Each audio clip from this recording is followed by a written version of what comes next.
ఆంధ్రప్రదేశ్లోని పశ్చిమ గోదావరి జిల్లా బుట్టాయిగూడెం మండలంలోని గోకులపూడి గ్రామ సమీపంలో ఉంది గుబ్బల మంగమ్మ తల్లి ఆలయం. కోరిన కోరికలు నెరవేరుస్తూ కొంగు బంగారమే దట్టమైన అరణ్యంలో ఎల్లప్పుడూ నీటిదారులు ఆలయంపై నుండి పడుతూ రాతి గుహల్లో వెలిసిన అమ్మవారు గుబ్బల మంగమ్మ తల్లి. ఎటు చూసినా ప్రకృతి అందాల నడుమ కొండలు కోనలు మధ్య ఒక రాతి కుండ మధ్యలో గుబ్బలు గుబ్బలుగా ఉన్న గుహలో వెలిసింది. అందుకే ఆమెను గుబ్బల మంగమ్మ తల్లిగా పిలుస్తారు. ప్రతి ఆదివారం మంగళవారం పెద్ద సంఖ్యలో భక్తులు ఇక్కడికి వచ్చి దర్శనం చేసుకుంటారు. ఇంకా ఆలయ పురాణానికి వస్తే బుట్టాయిగూడెం గ్రామానికి చెందిన కరటం కృష్ణమూర్తి 32 ఏళ్ల క్రిందట ఎదురు కోసం అడవికి వెళ్లారు.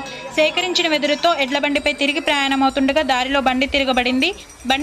దాని గురించి ఎంత ఆలోచించినా కృష్ణమూర్తికి అంతు చిక్కలేదు. బండి ఎత్తుకొని తిరిగి ఇంటికి చేరి ఆ రాత్రి నిద్రిస్తున్నప్పుడు మంగమ్మ తల్లి కలలో కనిపించి అడవిలో సెలయేటి మధ్యన ఉన్న రాతి గుహలో ఆమె కొలువై ఉన్నట్లు చెప్పిందని వెంటనే ఆ కలలో ఉంచి మేలుకు వచ్చి కృష్ణమూర్తి తెల్లవారుజామున గ్రామస్తులతో కలిసి అడవికి వెళ్లి గుహలో చూడగా మంగమ్మ తల్లి కొలువై ఉంది. స్వయంభూగా వెలిసిన అమ్మవారి ఆలయానికి కాలక్రమేణా విశేష ఆదరణ లభించింది.